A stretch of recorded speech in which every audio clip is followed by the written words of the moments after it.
Hey guys, we're back on aircraft again this week. This time we're going to be looking at Tamiya's 1/48 scale Dorner Do335B-2 kit, specifically the heavily armed version. So let's open her on up and take a look. One quick note, I do like that the kit does include a pre-included weight, so that's a nice addition. Especially since it can sometimes be hard to properly fit weights and all that. So having one included with the kit, just that nice little bit of extra. So moving on to the kit proper now. Right away you can see from the two fuselage halves, Tamiya has done a very good job with the panel lining, nicely recessed, more than ample detail. I also like how they've chosen to engineer the kit with this ridge section, as there is a two-seat version available. So they smartly engineered the kit such that they can minimize the need for unique sprues by simply leaving this section out as a separate piece here. They can then obviously reduce cost to us, the model builders. So that's a nice inclusion. Only nitpick is here with this bomb bay door. They did it as a single piece, so if you want to display it with the bomb bays open, you are going to need to cut that piece. You can also see a little bit of the cannons here on this cowling piece, but other than that, not a lot there.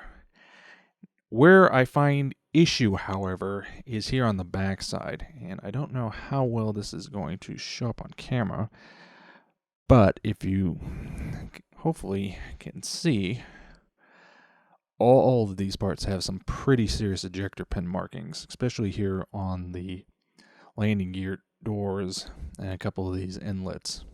So that is going to take a little bit of work to clean up. And thus far has been the only thing I've been able to find fault with this kit. Otherwise, I'm very impressed with it. So moving on now to the cockpit. The side panels on the cockpit are nicely done. All things considered, compared to some of the cockpits we've looked at, I would say you can almost just skip doing any additional detailing in the cockpit unless you really want to get perfectly accurate. As we also see here on the instrument panel, Tamiya has done a very good job of detailing here. So I would say you can potentially save a little money by really only needing to potentially look at adding some seat belts, which this kit, and we'll look at it in a bit, does include decals for, but fortunately decals just don't cut it. Landing gear are good, however, they do have some ejector pin markings, but they're not as severe. I almost didn't catch them when I did my initial look through of the kit. Similarly with the additional gear doors as well. Thankfully, the ones, if there are any in the gear bay, I did not see. So it's going to be a little bit hit and miss as far as the detail there. Continuing on, pilot figure is okay. There is some pretty severe mold lining, but that's easy enough to clean up. Would also have been nice had Tamiya opened up the exhausts. But again, this is another area I would say if you are going to spend any additional money on this kit, that might be an area to look at doing. Similarly here with the wheels, they've made them a little too perfectly round. Just for whatever reason, to my eye, they just look unnatural. So you might consider replacing the wheels. You're given halves for a single bomb between the two sprues, so depending on how you want to build and display this kit, you may need to source additional armament. Continuing on, next we've got our two wing halves.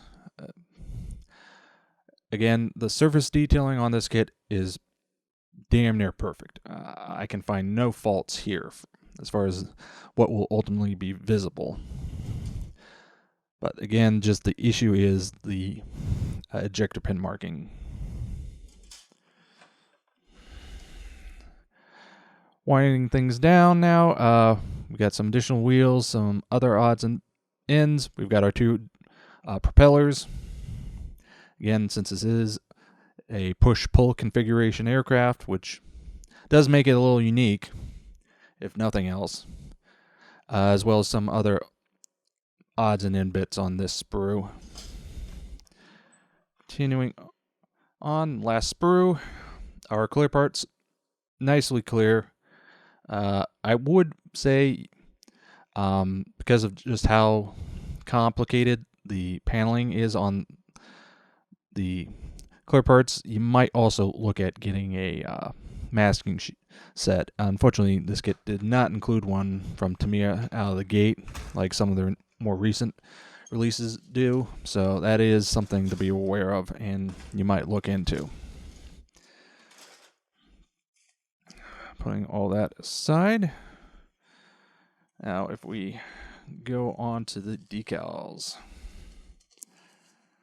As I mentioned, it does include seatbelts as decals, but I've never had a lot of luck with these, and they generally just don't look good. So that is an area you might want to look at splurging and getting a replacement for. Beyond that, not a whole lot I can critique on the decal sheet. Are given to aircraft as options. I do like that they broke down the lettering over the gear bay doors, so that will save you a little effort, but just make sure you take the time and get the alignment right. So now let's move on to the instructions. As with most aircraft kits, we start in the cockpit and build up from there. Obviously, depending on how you're going to do it, will dictate some decisions to be made as far as whether or not you're going to use the included decals or use the pilot figure. As I said before, it's an okay pilot figure, not the worst, not the best. So I do like that they do give you a bit more of a breakdown for painting the cockpit. Some kits don't do that as well as they should, and I do like that they do that here. You also build up some of the area inside of that bomb bay, which includes where this fuel tank lives, which is a nice inclusion. And beyond that, if you built one aircraft kit, it's pretty straightforward. No real gotchas that I was able to determine. Just be aware of and decide whether or not you're also going to open up that bomb bay or not. Personally, I'm going to say leave it closed. Just save yourself the trouble. And yeah, as I said, you've got two different marking options. One of which, and this is one thing I do love that Tamiya does, is gives you a full-scale painting guide. Definitely wish more manufacturers would do that. So, overall, why this is not a super new kit, it definitely shows a lot of the newer engineering techniques at play. I do like how they've broken all the parts down. I like how they've engineered it.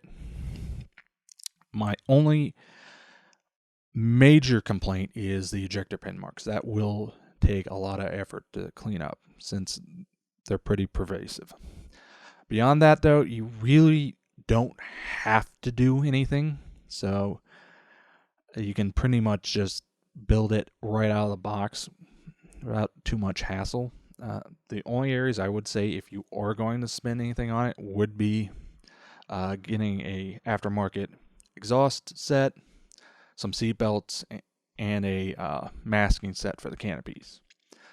So that was a look at Tamiya's Dornier Do335B-2 heavy armed version. Great little kit that's just falls short of being almost the perfect kit. So until next time.